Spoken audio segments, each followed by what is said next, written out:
Look at this prison. It's a one chunk, solid bedrock box containing a chunk band. You might think that it's impossible to build, but bedrock has been obtainable in the past, so could feasibly be used in 1.16.5 to build this. This prison is incredibly good. It's inescapable from the inside as your chunk band and can't connect, and near impossible to break into because you can't mine or break bedrock very easily. And you can't break the chests because they are not exposed. The only way you could break in is if you somehow mine the edge blocks and use TNT cannons to destroy all the chests, which would contain chunk bands. And there is this. A 3x3 chunk band of bedrock with chests far from the edge, so to my knowledge only beatable with an update suppressor that reloads chunks to their original position and state. So is this the best possible prison? Impossible to break out of, near impossible to break into? Well, I don't think so. So I recommend this method of ranking prisons to explain why this one doesn't even class as a prison. So you start off with tier 1. To be a tier 1 prison, you need to follow these rules. Firstly, no permanently chunk banding the prisoner. The issue is that it means that the prison building, you don't need complicated item tracks, portal systems, and it also means you don't need to prepare people for mining in for the top. I mean, if I /banned a player, would it be a prison? I don't think so, and so no chunk banning the prisoner. Secondly, the prison must be visible, like in real life, where you are allowed to visit prisoners. The reason is that allowing people to visit poses a big challenge that must be designed around. Without it, it's not a proper full prison.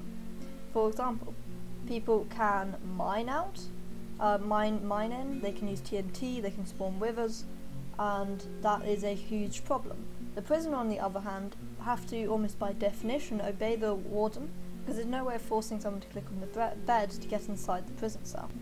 Next, there are tier 2 prisons, which would follow all of these rules. If these ones are not followed, they are still a prison, but I consider them to be cheating, although it's much more personal preference. These ones are much more to debate than the others. Firstly, no glitched items, so no bedrock, block 36, or unbreakable end crystals, as firstly they're bug abuse, and secondly it makes prisons too easy to build, as you can make them near impossible to break into without needing to come up with clever defences against weapons such as wither cannons. And if someone tries to spawn a wither, no problem, they can't place any blocks because of block 36. Want to break into the prison, no problem, they can't mine the blocks.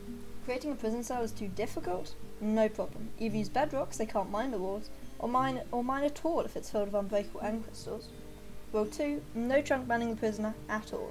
This builds on the first rule, but due to it being a similar problem. The issue is that it's a slippery slope. So you start off with kicking every 15 minutes like in Guy's Vault, but then is 14 minutes allowed? Would 13 be? 12?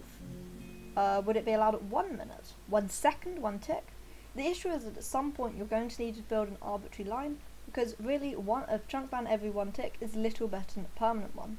And so you're going to have to have an arbitrary line. Obviously arbitrary lines are bad, and so we should try and remove them, and the best way of doing that is to say no chunk banning prisoner at all.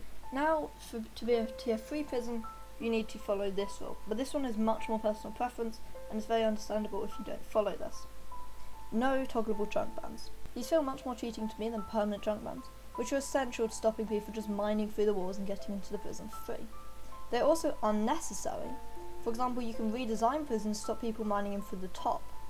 Additionally, they make detecting multiple people too easy. They can also defend against people who try and break in via visiting very easily, too easily in my opinion. Additionally, as stated in Rule 2, they can be exploited to be effectively permanent, and begin to reduce the ability of the prison to be visited. It's almost a solve all device, meaning people mining in from the top, you just kick them every 15 minutes. People pearling out of visiting, kick them every 50 minutes, they can't get anywhere. People trying to smuggle items in, permanently junk ban them like in Guy's Vault. These are of course optional requirements. I judge prisons with 2 methods. Firstly, the tiers of 1, 2 and 3, as I've just stated, and also a point system. The first one is how difficult it is to escape, from 0 to 10, 10 being impossible to escape, with 0 being insanely easy. 2. How difficult it is to break into, 10 being impossible to break into, with 0 being literally no defences. Thirdly, how easy is it to build? You might not think this will matter very much, but prisons like Pandora's Vault have actually been built in survival, so making it easier to build and actually possible in survival is a benefit. example, good luck finding 3,000 perfectly timed Elder Guardians. 0 would be when you have something which is impossible, such as using command blocks or items that cannot be obtained in survival at all, and 10 being requiring no resources. The need for both systems are exemplified by this. So a chunk band surrounded by bedrock. This would be a 10 in difficulty to escape because of a chunk band, 8 in difficulty to break into because it would be very difficult to break the bedrock unless it's a chunk band, and 7 in difficulty to build because it's very few resources, but you do need to get yourself some bedrock. That is a total, depending on how you do the points, which could be above 25, which is even higher than Gaia's Vault, which I'd give a 10, 7 and 3, totaling 20. But the Bedrock box would be a tier 0 and Gaia's Vault would be a tier 1, because the Bedrock box can't be better than Gaia's Vault, right? Anyway, my present hopefully will be a tier 3 one with a total score of 25. So stay tuned for that. Anyway, what do you think? Why am I wrong? Consider subscribing to complain about my opinions in future videos.